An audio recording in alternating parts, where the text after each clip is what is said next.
Welcome, folks. Pat Mitchell here. I've got a question for you, and I know I like to start off these podcasts with a question, but it's an important one, and I think it's a question that not a lot of people ask themselves. And so let's get right to it. This question, if you ask yourself and then you actually execute upon this, it can really change the path of your life. It's not like a question to be taken lightly. So the question is, when you are on your deathbed, will you feel like you lived up to your full potential? Will you feel that your life was fulfilled? Will you feel that you lived your life?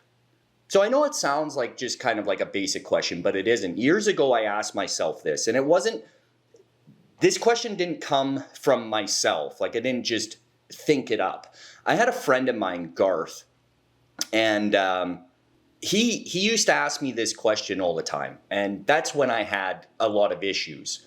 I had a severe addiction to cocaine and opiates when I was younger, as well as a complete full-blown alcoholic. Definitely a rough one. And it was about this close to not making it. And it was questions like that that helped me get my shit together. He's a man that I respect a lot. So when he says something, I listen. And when he asked me that question, I thought about it. And I really think that that's where a lot of, as well as other things, but that's where the trajectory of my life really took a turn, like in a positive way. Now, I'm not saying that I cleaned up immediately then. Like, that's still years and years and years ago. But it was the start of it. And I think that that's something that a lot of people overlook and they get afraid of when they start thinking about making changes in their life. They think about making changes in their life, and then it seems so far away that they don't make the change. Like, it's like if you have any type of issues, let's say you're like grossly in debt or something, your credit cards are racked, you've taken out 1 million mortgages on your house, the whole nine, you fucked up. You feel so trapped and you feel so below ground that you don't want to deal with it because it's such a challenge to overcome. And I asked Garth, now not right then, after I thought about that question and used to talk to him all the time. And I asked him, it's like, well, how do I make that change? Like, how do I change? It's like, I'm so completely fucked, so completely addicted. I don't know what to do. And he said, and it's so simple, but at the time it just meant so much. Wake up. You just wake up. Every day you wake up and you do the best that you can. So there's a quote in a movie from the movie A Bronx Tale. And for those of you that have seen it, it's a brilliant movie. If you haven't watched it, go watch it. It's a great fucking movie. And when the father is talking to his son, Robert De Niro is talking to his son, he said, the saddest thing in life is wasted talent. Which brings me back to that question. When you are on your deathbed, breathing your last breath, surrounded by or not surrounded by family, will you feel like you wasted your talent? Did you ever pursue anything? Did you go after a dream? Did you fail on a dream and then give up? A lot of these questions that I'm asking, they're important questions because I know for a fact the impact that Garth had with me. And these are conversations that I used to have with Garth all the time when I was younger. And they really did change the trajectory of my life in a really profound way. And I think if people were to start having conversations with themselves, things would change for them. I think we're taught from such a young fucking age, like not to talk to ourselves. Oh, that person over there, they're talking to themselves. They're crazy. No, have full-blown conversations with yourself, guys. We get so caught up and we're so in it. And what I mean by in it is most people are just trying to survive at this point. And they're trying to survive by they wake up, they go to work, they come home, they eat, they shower, they sleep, repeat. That's it. That's all they do because they're so focused on just scraping by, just paying the bills that their entire life passes them by. We're not here for a long time, guys, at all. One of the biggest moments now, fast forward years and years and years and years, got my shit together, started day trading, became consistent, worked at it, worked towards a goal, fucking crushed it, made changes in my life, started Tricktrades, moved to Costa Rica. Now I want to take you up to Costa Rica. One of the best decisions I've ever made in my life is moving to Costa Rica. This country is so different. A lot of people think when I tell them, oh, I live in Costa Rica, number one, they think it's an island. It's not an island. Number two, they think it's like Mexico. Well, it ain't Mexico. Now, is it cheap to live here? No, it's not. I don't save any money living here at all. You can, but I don't want to live like that. It's not the cost of living. Cost of living obviously should come into play, but there's other things. The important things. So I'm going to tell you a quick little story here. When the last 3 years happened, and for that 1 year period where there was no travel, okay, you guys remember that? I know a lot of people have forgot about that, but I haven't. So we were down here. We couldn't leave the country to go visit our family and everything else. That was 1 full year away from my son and my family, and that was hard. That's obviously hard. A lot of people were away from their families, so I'm sure people can relate to that. And Chrissy and I drew up a literal pros and cons list. So we're like, because we had no idea how long this was going to last. We don't know. At that point, the government just had everybody, the grips by the short and curlies, right? So how long is this going to last for? Is this going to be how it is from now on? Who knows? So we made up a list of pros and cons of living here in Costa Rica. The cons list, and I'm not joking, was as long as my arm. There's a lot of cons of living here. There's a lot of things that are very frustrating living here, and I'll get to that. There were three pros. Those 3 pros outweighed the length of my arm of a list of cons. Top of the list is freedom. The freedom that you have down here, and I tell people all the time, it reminds me of living in Canada or growing up in Canada in the 80s and 90s. It's not only just the freedom, it's what kind of goes along with that. And in order to have freedom, you need to have people that mind their own business. They mind their own business and they never interfere with anyone else. They're not interfering with you. You're not fucking with them. They're not fucking with you. You're just existing. You're going about your own life. You're not telling people they should slow down. You're not telling people to whatever the case is. Everybody minds their own business down here. Eyes down, do your own thing. That's it. Just live. That's a big deal.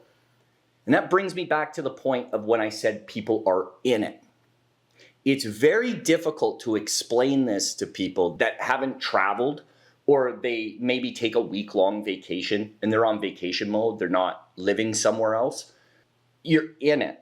It's very difficult for me to explain this to people because I'm sure you understand. I mean, you're not fucking dummies. You understand what I'm saying, but to truly get it from the outside looking in, like during that time, we were on the outside looking in. And when we finally did travel back to Canada, we could see the amount of propaganda and everything that was like forced in people's faces. So we understood, it's like, oh yeah, it's like, that's why most people have fallen for it and like went along with it, right? Because it's just, you're being bombarded with it. And I'm not trying to digress into that. But what I'm saying is down here, it was a bubble. It didn't exist. And that's the type of freedom that I want, not only for myself, but for my friends and family. That's what I want.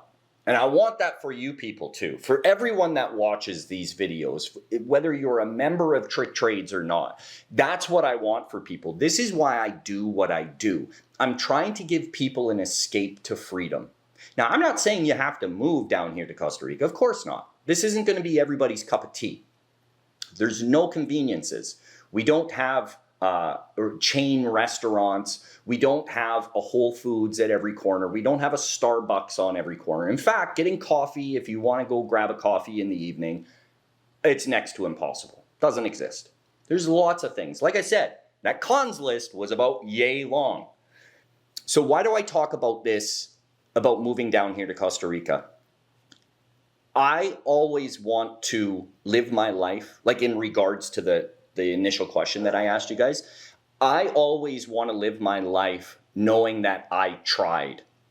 Now, a lot of people will never take the chance of, let's say, moving somewhere, and it doesn't even have to necessarily be about like uprooting and moving somewhere. It's not even that. It's anything. They don't want to take a chance. Why? Because they're afraid that they'll fail. Because I got asked that. It's like, well, what happens if you don't like it? Well, what do you mean, what happens if I don't like it? We fucking move back. Like what? Those types of questions immediately, and I know it shouldn't, and I should be better than that, but I'm not. It gets my fucking hair up. It like immediately boils my blood, because I know a lot of people say there's no such thing as a stupid question, but come on, that's a stupid fucking question. Think about it. It's like, well, what do you do if you don't like it? Well, you fucking move back, dummy. Like, what do you mean? People are afraid, and then they want to project those fears onto you. People are so afraid of failing. I'm not afraid of failing. I embrace it. The amount of times I've failed at things that I've tried, I don't look at it as failure. Not a single successful person on this planet will. And I know that this sounds like regurgitated fucking like motivational bullshit. It isn't. It's the truth. No successful person on this planet will ever think of a failure as a failure. It's not. There's no such thing as failures. There really, truly isn't. It's a teachable moment and something that you can learn from. So why not learn? Try something new. I get asked all the time, like I have so many hobbies. For those of you that are just catching up with me, I mean, you name it, guys. I got a hobby farm. I love gardening, growing plants, mushrooms, you name it. I do all sorts of shit. I got my hands in everything. Why? Because I have a thirst for knowledge and bettering myself. If I don't know how to do something, I'm going to learn how to do it. And I'm not just going to learn how to do it half-assed. I'm going to be good at it. There's nothing I haven't tried that I've never been successful at that has piqued my interest and have kept me long-term, if you're picking up what I'm laying down. There's lots of things that I failed at, but there's lots of things that I have had teachable moments, a failure, learning from it, getting better. And it does boil back down to the initial question.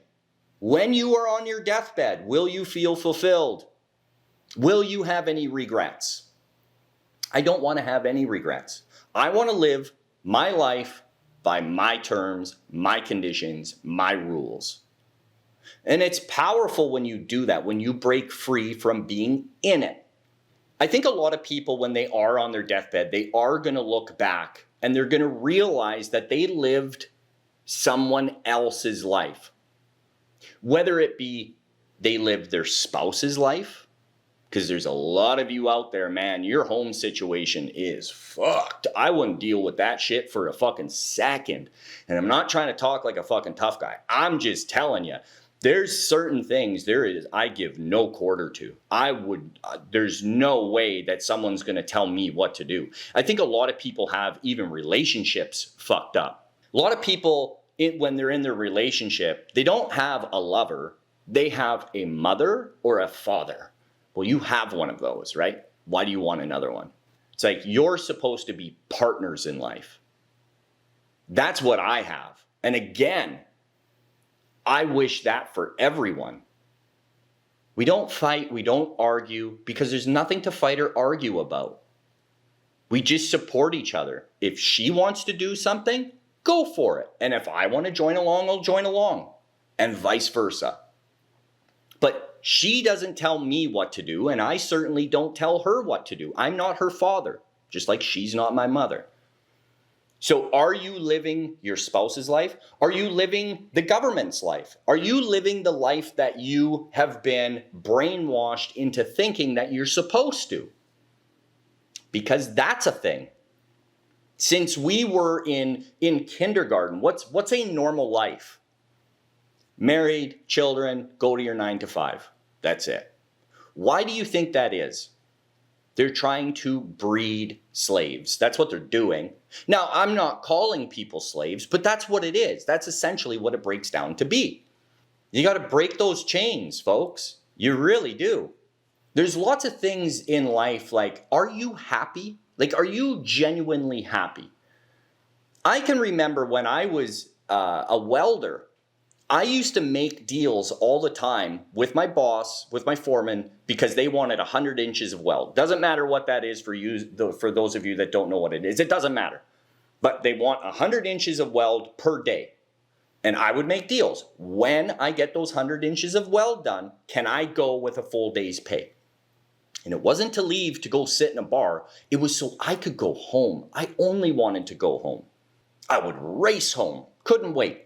If you're one of those people that find yourself after work making extra stops just so you don't have to go home, maybe it's time to make changes. And I know you're afraid. You're scared. That's what it is. You're scared. Oh, well, she's going to take me in the divorce. Who cares? She's already taken you. Or he's taking you. Whatever it is. On your deathbed, are you going to feel fulfilled? Whose life are you living? Those are the questions. And I'd love for you guys to think about it, because I think there's a lot of you that are on the cusp of greatness. There is. There's a lot of people that are. They're right there. And it's not even just with like day trading. There's just in life. You can just win at life. Why wouldn't you want to be in a position where you literally have no stresses? A lot of people say like money can't buy happiness. And yeah, they're right. But money buys freedom, which in turn should bring happiness. I know lots of people that are millionaires that are absolutely fucking miserable because they feel trapped still. They have all the money in the world, but their decisions have led them into a trap. Life is chess. The decisions that you make are going to have repercussions, whether positive or negative. And all I'm trying to do is to get the people that listen to this to start thinking about those repercussions. Start thinking those moves ahead. It's a game. Life is a game. Sometimes it can be a cruel game. Might not be a fun game to some, but it is a game. And you have to play it. You have to play it to where you win. You don't want to come in dead last on this one. So again, these are the questions I want to ask. And I hope you guys think about them. Adios.